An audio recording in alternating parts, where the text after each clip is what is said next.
Hi, I'm here today with Amy. Amy is a student midwife and she's going to tell us a little bit more about what she does and her lifestyle. Hi Amy, how are you? Hi, I'm good, thank you. Good, good. So, tell us about you. Okay, so I am 33. I've got 4 children who are all a bit older now. So my oldest is 14 and then I've got my second one's 13 tomorrow and 11 and 9. And I was a stay-at-home mum for a long time, and then I started my midwifery training in September 2017. So I'm now at the end of my second year and I've got 1 year to go, and then hopefully in September 2020 I'll be qualified. Fabulous. So when did you first think about becoming a midwife? Is it something you've always dreamt of? Yeah, I think even before I had children, it's something I've always been very interested in. Okay. I don't know if maybe it was kind of sparked a bit by my mum. I remember my mum being pregnant with my sister when I was 8. Okay, yeah. And so I remember being really excited about the fact she was having a baby, you know, because I had 3 brothers and that was my sister. Okay, yeah. That kind of made it even more special. And I can remember the midwives visiting and all that. And so I think maybe that planted the first seed. And I've always been interested in it. And I remember when saying it to my dad that it was something I was interested in. But because I was always quite academic at school and did well, Okay. I remember my dad once saying something like, well, you know, why don't you be a doctor because you're clever enough? You know, why would you want to do that? And it dampened it a bit. Yeah, I imagine it belittled it a little bit. Yeah. And so I kind of, you know, and so whereas I think if he'd had a different attitude, maybe then I would have gone for it earlier, but I didn't. And then there was never really anything that I felt passionate about. So when it came to applying for uni at the end of my A-levels, I was a bit like, well, there's nothing that I really want to do. And I actually ended up getting married and having kids. Okay, So I never actually got into anything. Okay. And obviously then I was a stay-at-home mum. And then having my own children, and you obviously then have a lot of contact with midwives and pregnancy. Imagine having 4 children as well. You had quite a lot of experience to share. Yeah, so that kind of, you know, made the interest grow and grow and grow, and I really wanted to do it. And actually after I had my second, I did actually apply to uni and I got in and everything. Yeah. But when it came to crunch time, I couldn't face the thought of leaving my babies. Okay. Do you know what I mean? And the childcare was a nightmare as well.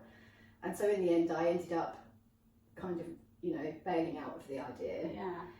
And I ended up having 2 more children. Okay. And I kind of thought, well, it's never going to happen now, you know, I'm kind of committed to life as a mum. As many women do, I think we write ourselves off a little bit when we're going through those childbearing years. Yes.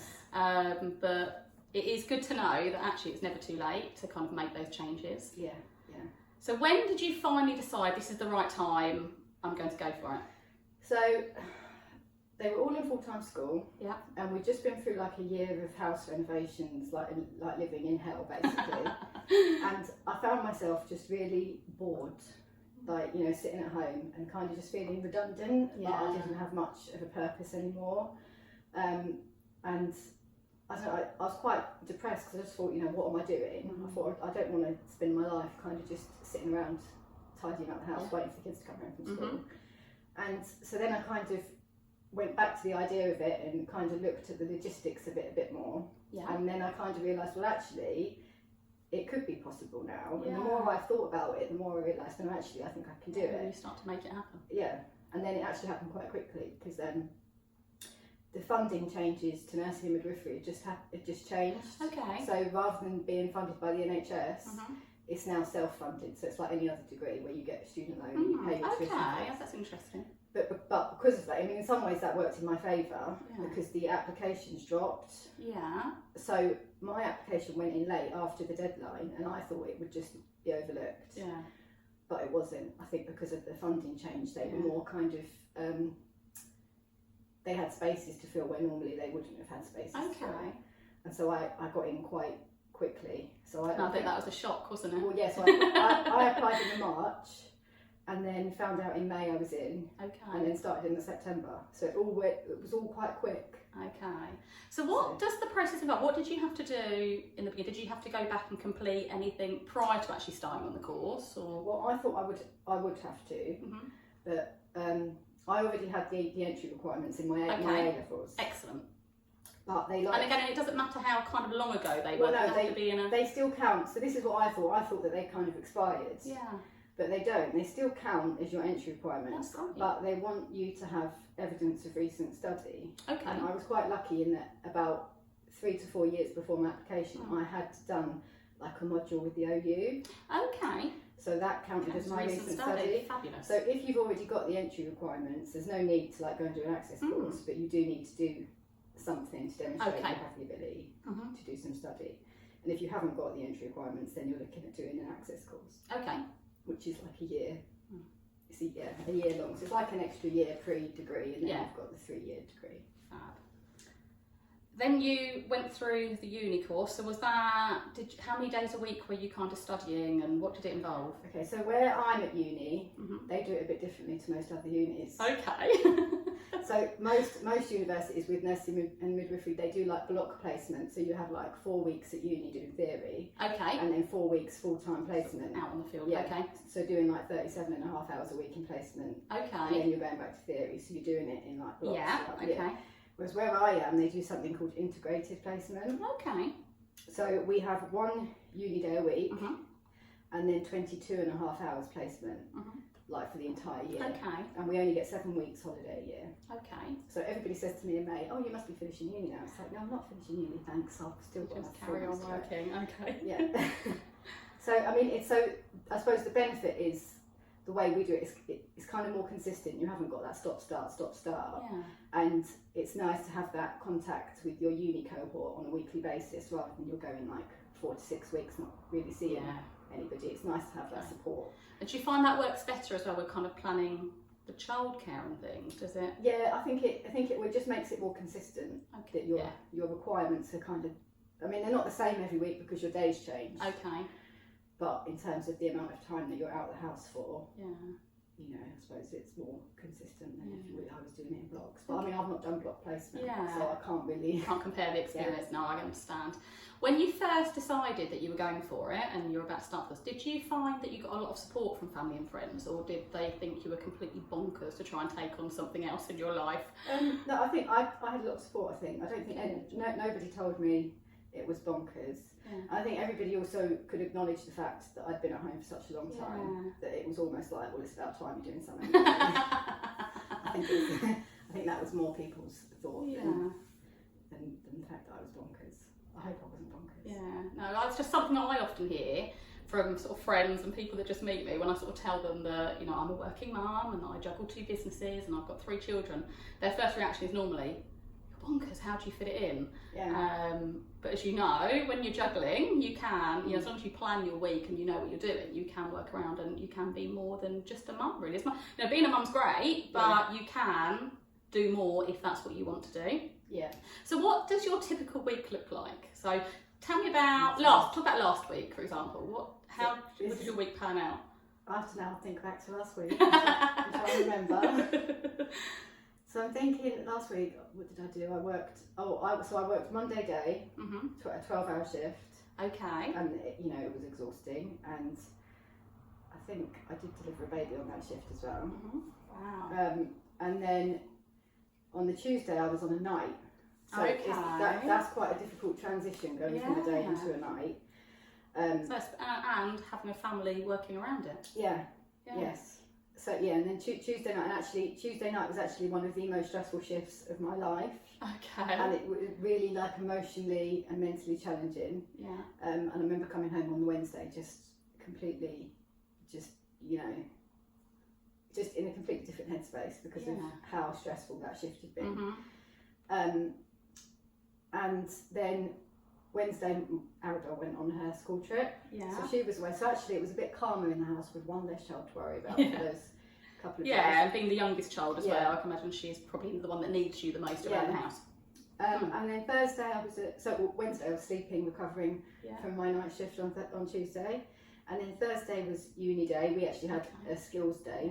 Which uni do you go to? So University of Bedfordshire. Bedfordshire, okay. So I was in Luton on Thursday from about 9:30 till 3:30, and we were doing newborn resuscitation. So it was quite full on. Wow, I can imagine. Yeah. So it was more of like a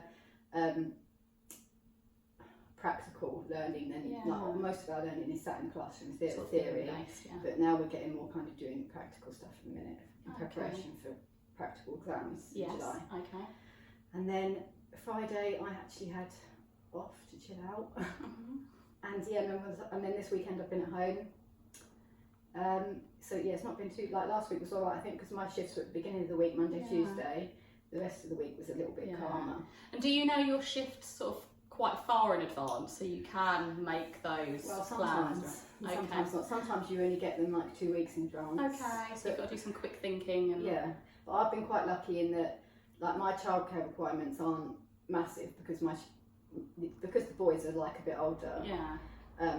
So it's only my youngest that I use a childminder for. Okay. And then Nick, my husband, he's quite flexible in his work. Brilliant. In that, if he he has my shifts all written in his calendar, and he knows that if I'm not coming home, he's got to come home. He needs to be there. Yeah. So he tends to get home about 4, half 4, on the days I'm not there. So the boys are bringing themselves home from school. Yeah. But then he kind of rocks up within an hour, and then he'll collect Arabelle, and then he's got them. Yeah. So from that, it's not been too difficult in that I'm not having to use like nurseries or after school clubs or anything like that. Because that can be quite challenging, can't it? Yeah. Things like that. So it's good that you've got a little bit of a support network there. Yes. To work with.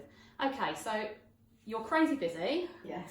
What do you do on the rare occasion that you're not busy? What do you do for me time? Okay, so I do try to go to the gym. Okay. Although last week I didn't happen. Why is it that me time always comes to the bottom of the to-do list? Yeah. Well, I don't know. I think with the gym though, it's hard work as well, isn't it? And I think if I'm completely physically wiped out, finding the energy for that can be difficult. So, but I mean, I do meet friends for coffee quite a lot. So that's definitely me time. And sometimes I just literally will just lie on the sofa with the TV on for half the day or have a nap. Yeah, why not? And that, I quite like doing that. Yeah. So sometimes we need to recoup, don't we? Yes. And, yeah, definitely. It's all very well and good plodding on and sort of burying your head in the sand, but every now and then you do need to step back and think, right, I need a day where I do nothing, and just recharge yourself. Yeah. I think the hardest thing is not feeling guilty when you're doing nothing. Yeah. And realising that actually, no, I've got the right to do nothing. Yeah. Like, I think that's what's quite difficult. Be kind to yourself. We're so hard on ourselves as mums. And when you're at home, there's always something you could be doing. So you could be putting a wash on, or you could be cleaning the floor. And it's saying to yourself, well, no, actually, I deserve a little bit of downtime, and I'm going to have it while there's no one in the house, because when they're all back here, you haven't got a chance of getting it. So sometimes I'll put the housework off to when they're at home, and then enjoy a bit of quiet time when I'm on my own at home. No, I don't blame you. So if there's anything in the last few years that you could kind of go back and change or do differently? Well, I guess I do kind of wish I had started doing it before children. Yeah. Because then I would have had more choice of university, because you obviously if you haven't got a family, you can literally up sticks and go wherever you want, live in uni digs. I was quite restricted in that respect because I had, I was rooted here, my children were rooted here, so I couldn't really go too far. But then at the same time, I think obviously having children changes you as a practitioner because you've been there and you've done it. So you can really empathise, can't you? And you know what these women are going through, I can imagine. Yeah, and then at the same time, I'm glad that I had my children before I did this. Before you were exposed to it all. Yeah, because I think there's a lot to be said for being ignorant to everything that I can go wrong. completely agree. Yeah. And I'm kind of glad that I had that ignorance when I was pregnant, because I think if you know too much, that fear isn't good. So I think it's good to be ignorant when you're having your own babies. Yeah. So even though it's kind of like a bit of a two-sided thing. Yeah, it absolutely. Would have been good, but then there are benefits. Hindsight's a wonderful thing, isn't it? But the good thing is that you did decide what you wanted to do, and you're going for it, and you're making it work. Yes. So looking ahead in the future, how do you see things panning out? What would be your, ambitions and goals to kind of a few years down the line? Well, okay, so at the minute, I just want to qualify. Yes. Which you will. Yeah. You will. And I think I will probably work at where I'm training. Okay. For at least like the first year. Because obviously you know it there. Yeah. And so it's kind of easier to find your feet somewhere where you know where you are, rather than. And I imagine when you're newly qualified, it's good to have familiar people around you that you know that if something's out of your comfort zone or there's something you haven't dealt with, you've got them to fall back on, and it's not, you know, like they're people that are judging you that don't know you. Yeah. And the thing with midwifery as well is when you qualify, you've got like what they call your preceptorship, which is it's almost like another year of training, and you're getting things signed off. Okay. Before you then go up to the next banding. Okay. Mm-hmm. So I kind of want to be where I've trained while I'm getting that all done, and then when I've got all that signed off, and then I'm considered a proper midwife. Yes. Okay. Then maybe considering moving possibly closer to home. Okay. I'm not sure yet. I'm going to see where. Yeah, no, seriously. It sounds like you've got a rough idea where you want to be. Like say you're breaking your goal down into bite-sized chunks really, and just heading for the next stage and then the next stage. So if there is anybody out there, because I know a few people said it on my welcome video that their ideal career would be midwifery. Yes. What would your advice to them be? Would be well, to look at the university's websites to see what the entry requirements are, and basically to work out what you would need to do in order to fulfil those requirements. And from there, just to create a plan. I think the hardest thing with children is childcare, because unfortunately midwifery is the kind of degree where I don't think they're very sympathetic to your life, if that makes sense. So they expect you to be available to work any kind of a shift pattern. Okay. And you can't really like make requests and say, oh, but I only want to work on Mondays and Thursdays, or can I just do weekends? They don't allow any of that flexibility. Your full commitment. Yes. Okay. But with childcare, you know, like when you've got a nursery that says you've got to commit to the same days every week, you end up paying for Monday to Friday, and you don't even need. You don't use them. Okay. So that's, I think, if you've got really young children that require a lot of childcare, it's hugely expensive. So get your childcare network in place and have a plan. Yeah, and like if you've got family that can help you, so say you've got a grandparent or something that can say, okay, I can help you every Thursday, or whatever, or if your partner's able to be all flexible. You know, sometimes it's just kind of working out a plan where you rely on multiple different people to come in and help you. But I would say if you haven't got that childcare foundation in place, it is going to be the kind of thing where you'll start and you just won't survive it, because you know there'll be cracks underneath the surface and you just won't be able to. And then we start feeling guilty as parents. That mum guilt creeps in. That creeps in no matter what, I think. Absolutely, can't do anything without feeling the mum guilt. Okay, and lastly, the only thing I wanted to ask you is, obviously it's a long course, and I know you've worked so hard at it. How do you keep yourself motivated from week to week? Like say when you've had a really bad shift, you know, something's happened that's really affected you emotionally, how do you go back for the next one? You know, what are there any techniques that you use or anything to keep a strong mindset? Well, if I've had a difficult shift, the thing that really sorts me out is actually talking to another student. And they are actually really good at putting things in perspective and saying that, like, you know, like on Tuesday last week, I just felt like I'd done a complete crap job of what I was asked to do. But they kind of said, no, Amy, you didn't, because actually it was the first time you've ever been asked to do that. And, you know, you've got to be a bit kinder to yourself. And they kind of make you realise that actually, you know, it's not as bad as it seems. And they make you feel better about it. So I think having that support, and you have got that with other students at uni, because they're the only people who really, really understand what it's like to be where you are. And as much as, you know, you can talk to other friends, I don't think that they quite get it in the same way. So having that network, it's good when you've got like-minded people, isn't it, that you can kind of from. I think that helps with going back on shift. And having a supportive mentor is also helpful. I think if you're ever in a position where you felt your mentor wasn't making you feel supported, that's when you would have to go and ask to change mentor, because that relationship is really important. I think in any career, isn't it, if you've got somebody that is your mentor that you're not getting from them what you need, like you say, you've got to speak up, because you know, sometimes it's impossible to carry on without that person there that is mentoring you, really. Yes, definitely, So there's that. And then as for motivation for studying, I think it's just more discipline and being organised, and just like I make a plan. If I've got an assessment coming up, I work out how many days I've got free to study, and I kind of write down what I'm doing on each day and pretty much force myself to do it, because you know, at the end of the day, I'm the one who's going to suffer if I fail something. I think the fear of failing is what keeps you going through this. Yeah, well, I can understand that. I've had to draw on that a lot myself recently. Yeah. Like I say, you've got to plan it out and, you know, be quite strict with yourself. Yes, definitely, yeah. Brilliant. Well, I think that covers everything. Thank you so much for telling us your story today. I hope it has inspired lots of you out there that wanted to find out more. And we'll speak to you again soon. Bye.